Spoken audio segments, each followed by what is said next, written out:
10월 29일 이 아침에 하나님께 예배를 올려드립니다. 28일, 29일 주일 저녁에 교역자들과 함께 1박 2일 기도원을 가게 됐습니다. 그래서 오늘 이 영상도 제가 미리 녹화를 한 녹화본이 됩니다. 제가 출애굽기가 아직 한 2번 정도 남았는데 마지막하고 그리고 한번 전체를 좀 정리하면 좋겠다. 2번 남았는데 제가 다가오는 수요일부터 2개를 하고 그리고 다음 성경으로 넘어가도록 하겠습니다. 자, 찬양을 드립니다. 찬양하라 내 영혼아. 자, 이 아침 우리가 기쁨으로 좀 드리겠습니다.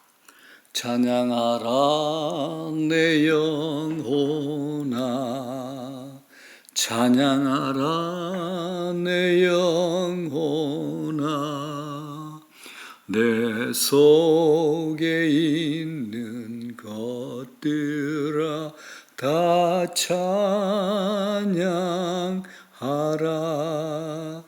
기뻐하라 내 영혼아, 기뻐하라 내 영혼아,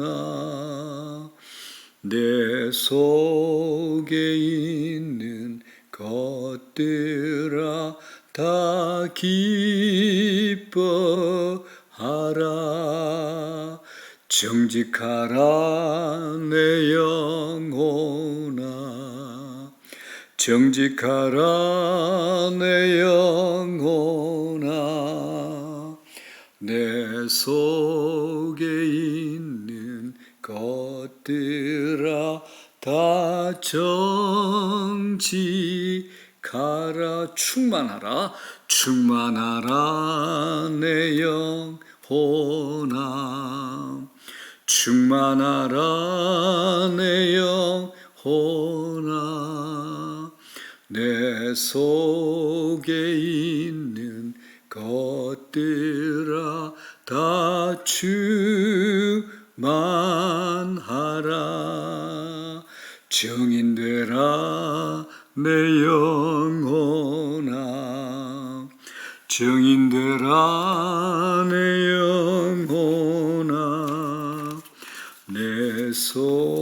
내 모든 것들아 다 증인되라. 자, 약할 때 강함 되시네. 약할 때 강함 되시네. 나의 보배가 되신 주, 주 나의 모든 것. 주 안에 있는 보물을 나는 포기할 수 없네. 주 나의 모든 것. 예수 어린 양 존귀한 이름, 예수 어린 양 존귀한 이름. 십자가 죄사하셨네. 주님의 이름 찬양해. 주 나의 모든 것.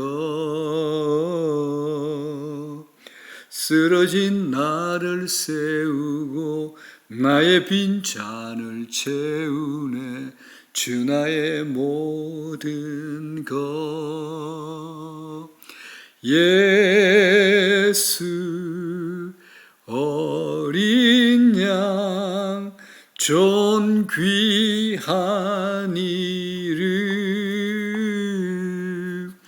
예수 어린 양 존귀한 이름. 아멘, 아멘. 하나님 말씀 마태복음 26장 69절에서부터 75절까지입니다. 자, 마태복음 26장 69절에서부터 75절까지. 녹화를 하다 보니까 우리 혜정 집사님이 없어서 참 불편하네요. 찬양도 그렇고 성경 봉독도 그렇고. 자, 제가 받들어 봉독합니다. 베드로가 바깥들에 앉았더니 한 여종이 나와 이르되 너도 갈릴리 사람 예수와 함께 있었도다 하거늘 베드로가 모든 사람 앞에서 부인하여 이르되 나는 네가 무슨 말을 하는지 알지 못하겠노라 하며 앞문까지 나가니 다른 여종이 그를 보고 거기 있는 사람들에게 말하되 이 사람은 나사렛 예수와 함께 있었도다 하며 베드로가 맹세하고 또 부인하여 이르되 나는 그 사람을 알지 못하노라 하더라. 조금 후에 곁에 섰던 사람들이 나와 베드로에게 이르되 너도 진실로 그 도당이라 네 말소리가 너를 표명한다 하거늘 그가 저주하며 맹세하여 이르되 나는 그 사람을 알지 못하노라 하니 곧 닭이 울더라. 이에 베드로가 예수의 말씀에 닭 울기 전에 네가 3번 나를 부인하리라 하심이 생각나서 밖에 나가서 심히 통곡하노라. 아멘. 자, 기도드립니다. 하나님 아버지, 예수님, 예수님 이름 부를 때마다 우리 가슴 속에 설레임, 감사, 감격, 눈물, 기쁨, 행복이 충만할 수 있는 은혜를 부어주시옵소서. 예수님 때문에 그저 즐겁고 예수님 때문에 내 눈이 열리고 예수님 때문에 내 삶의 모든 것이 해석이 되고 이해가 되고 예수님 때문에 세상 사람들이 이해할 수 없는 미래의 강력한 소망이 내 안에 있고 예수님 때문에 문수 같은 자들도 사랑할 수 있게 되었고 예수님 때문에 누구든지 누구를 만나든지 예수님을 자랑하며 피 묻은 십자가의 복음을 설명하고 드러내놓을 수 있는 저희들 될 수 있는 은혜를 다하여 주시옵소서. 내가 예수 믿습니다 하는 것이 이론이 아니라 논리가 아니라 철학이 아니라 남에게 억지로 하려는 설득이 아니라 자연스러운 성령을 통한 자연스러운 내 안에 발현이 될 수 있도록 하나님 우리에게 그 은혜 그 자리까지 인도하여 주시옵소서. 이를 위하여 날마다 성경을 묵상하고 기도하고 날마다 하나님께 더 가까이 가고 하나님을 알아가기에 더 열심히 저희들 될 수 있도록 도와주시옵소서. 우리 삶에 우리 언어에 우리 행동 하나하나에 그리스도의 향취가 있을 수 있도록 은혜를 다하시옵소서. 그저 툭 던진 농담이 그 안에 은혜가 있게 하시고 툭 던진 내 눈빛이 그 사람에게 사랑으로 증거가 될 수 있는 멋진 성령 충만한 하나님의 사람이 될 수 있도록 은혜를 다하시옵소서. 이 아침도 감사합니다. 감사합니다. 예수님 이름으로 감사하고 기도드리옵나이다. 아멘. 자, 우리에겐 실패도 절망도 일을 합니다라는 제목으로 말씀 전합니다. 굉장한 역설이죠. 예수님께서 십자가로 가시는 길에 제자들은 철저하게 처절하게 실패를 합니다. 그 가운데서 베드로의 실패는 더 눈에 띕니다. 베드로의 실패가 눈에 띄는 것은 그가 굉장히 호기 넘치는 장담을 했고 누구보다도 적극적으로 예수님을 따르던 사람이기 때문에 그러합니다. 십자가를 앞에 둔 예수님께 베드로가 이런 말을 하죠. 모두 주를 버릴지라도 나는 결코 버리지 아니하겠나이다. 나는 다릅니다. 다른 사람들과 구별해 주십시오라고 말을 합니다. 그런데 예수님은 베드로를 잘 알고 계십니다. 자, 26장 34절 마태복음 이렇게 말씀하시죠.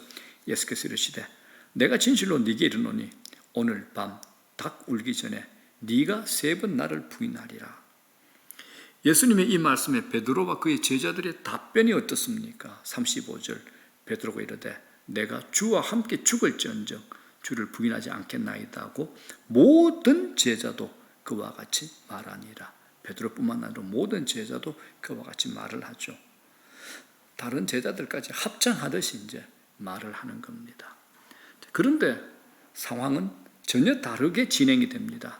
예수님의 십자가 지시기 전 공회에 붙잡혀가 신문과 고문과 치욕을 당하고 있을 때 베드로는 바깥들에서 불을 쬐며 상황을 살피고 있었던 거죠.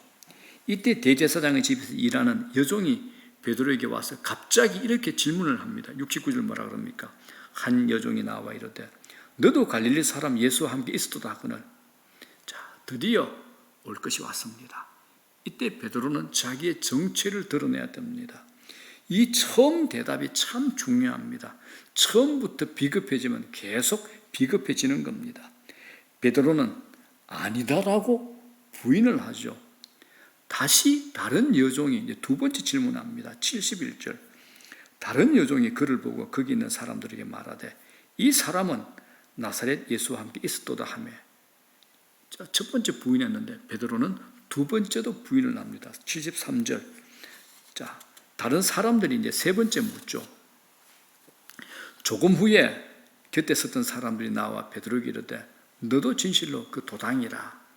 당신 예수와 같은 당 아니냐라고 질문합니다. 역시 이제 이 세 번째까지 베드로가 부인합니다. 74절 어떻게 합니까? 그가 저주하며 맹세하여 이르되 나는 그 사람을 알지 못하노라 하니. 그가 저주하며 맹세하죠. 베드로의 예수님 부인 사건은 마태, 마가, 누가, 요한 사복음서 모두 다루고 있습니다. 성경은 후에 인정받는 사람이 되었다 할지라도 과거의 잘못을 덮어주지 않습니다. 자, 이 사건을 종합적으로 살펴봅시다. 베드로가 처음에는 그냥 부인하죠. 두 번째는 맹세하고 부인합니다. 마지막 세 번째는요, 저주하면서 부인하죠. 히브리적 관점에서 보면 저주는 반드시 대상이 있습니다. 그러면 베드로가 누구를 저주한 겁니까? 예수님을 저주한 겁니다. 선을 넘어도 한참 넘었죠. 당시 베드로는 완전히 무너졌습니다. 75절이죠.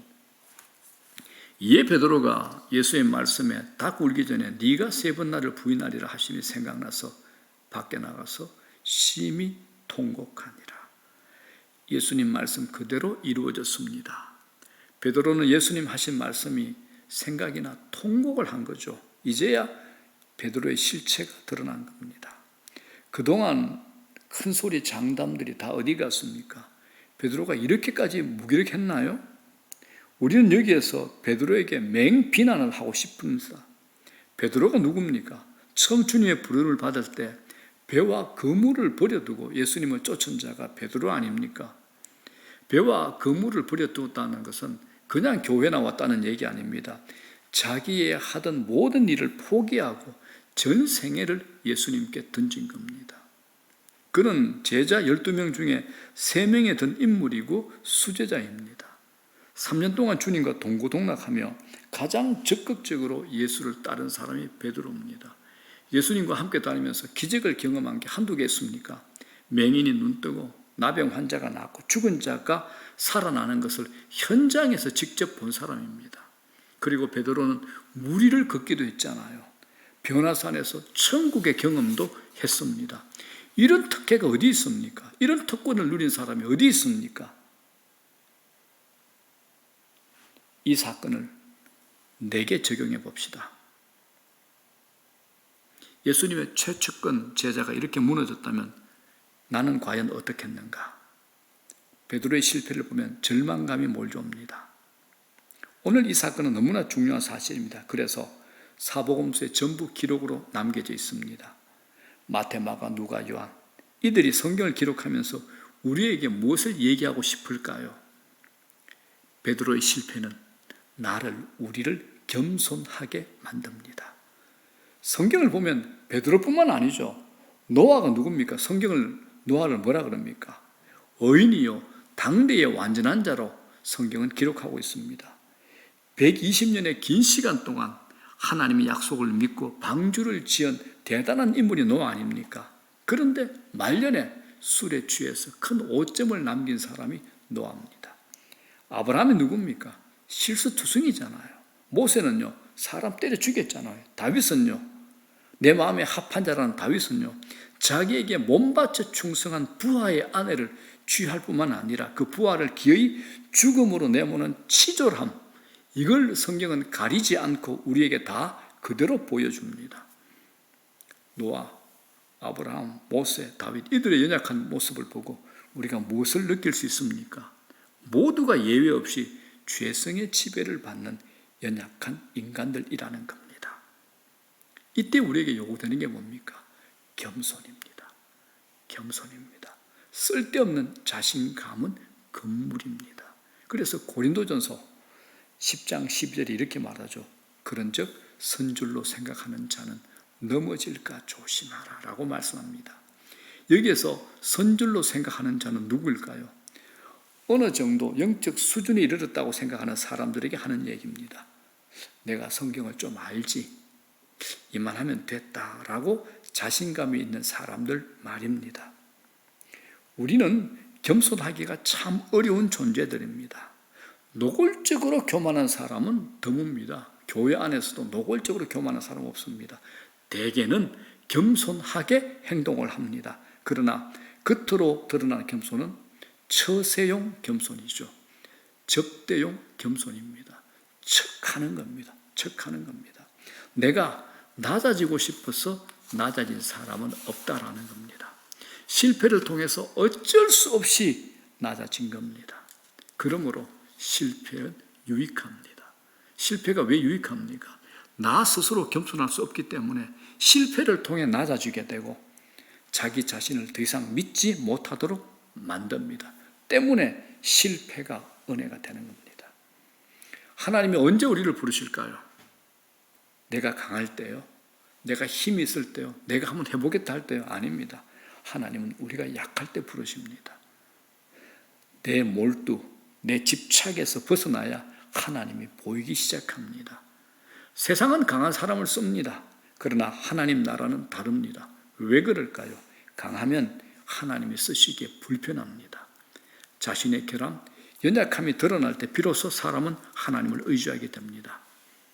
그러므로 누구든지 하나님의 은혜를 받고 쓰임받고 싶으면 하나님 앞에서 연약한 척 하지 마시고 진정으로 연약해지십시오. 진정으로. 강한 자 하나님 쓰시지 않습니다. 아브라함, 모세, 다윗, 요셉, 오늘의 베드로까지 그들이 쓰임받는 역사를 보십시오. 하나님은 그들의 힘을 다 빼버립니다. 힘을 빼게 하시는 거죠. 그렇기 때문에 내 실패를 통해 하나님을 믿고 신뢰하는 단계로 나아가면 그건 축복이 됩니다. 우리의 연약함이 드러날수록 하나님의 은혜는 증폭이 되는 겁니다.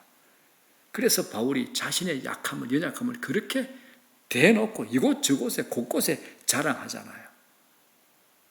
자, 대표적인 거 고린도후서 12장 9절에 나에게 이르시기를 내 은혜가 네게 족하도다. 이는 내 능력이 약한 데서 온전하여 짐이라 하신지라. 나의 여러 약한 것들에 대하여 자랑하리니 이는 그리스도의 능력이 내게 머물게 하려 합니다. 자, 색깔을 파란색으로 바꿔놓은데 다시 한번 읽어볼까요? 나의 여러 약한 것들에 대하여 자랑하리니 이는 그리스도의 능력이 내게 머물게 하려 합니다. 나의 여러 약한 것들에 대하여 자랑할 수 있습니다. 왜? 그리스도의 능력이 내게 머물기 때문입니다. 이 말씀이 머리로는 이해되는데 경험적으로 참 이해하기 어려운 말씀입니다. 일반적으로 우리는 자신의 연약함을 숨깁니다. 평생 내 약점과 치부를 숨기기 위하여 안간힘을 쓰고 살아가는 사람들입니다. 우리의 행동을 잘 분석해 보면 약점을 감추기 위한 노력이 참 많습니다. 언제 예민해지고 화를 많이 냅니까? 내 약점이 건드려질 때 예민해지고 화가 확 올라오죠. 그런데 바울은 어떻게 자신의 여러 가지 약함을 자랑한다고 할까요? 이게 신비입니다. 신비는 경험해 보지 않는 사람에게는 비밀로 남아 있습니다. 자, 바울을 봅시다. 그는 자신의 연약함을 통해서 하나님의 능력을 더 의지했죠. 하나님을 의지할수록 하나님의 능력은 더 깊이 와닿습니다. 하나님은 우리를 약하게 만들어 당신을 더 의지하게 만드십니다. 바울이 그 신비를 깨달은 겁니다. 그런 면에서 우리가 강하다고 여길 때 가장 약한 상태입니다. 누군가 큰 소리치고 고함 지르고 있다면 실제로는 떨고 있다는 증거입니다. 진짜 강자는 요란하지 않습니다. 하나님의 백성인 우리는 약할 때 오히려 강함을 경험하게 됩니다. 말씀 정리합니다. 오늘 베드로는 왕창 깨졌습니다. 더 이상 자신을 의지할 게 없습니다. 대충 실패가 아니라 완전히 무참하게 깨져버린 겁니다. 그런데 무너지고 실패한 그 자리에서 하나님은 새로운 일을 행하십니다. 그걸 회복이라 그럽니다. 회복은 실패한 자리에서 일어납니다. 그러므로 그리스도인들에게는 실패도 약이 됩니다. 실패는 하나님의 부르심입니다. 실패의 자리에서 거품이 제거된 본질적인 나를 발견할 수 있습니다. 하나님은 종종 우리를 콘으로 몰아넣으십니다. 하나님을 신뢰하기 전에는 악을 쓰고 살기 위해서 온갖 수단과 방법을 다 동원합니다. 그러나 하나님을 경험하고부터는 내 안에 영적 안테나가 움직여 하나님의 마음을 느끼기 시작합니다. 다 스톱하고 어디 갑니까? 하나님 앞에 갑니다. 다 멈추고 하나님 앞에 갑니다.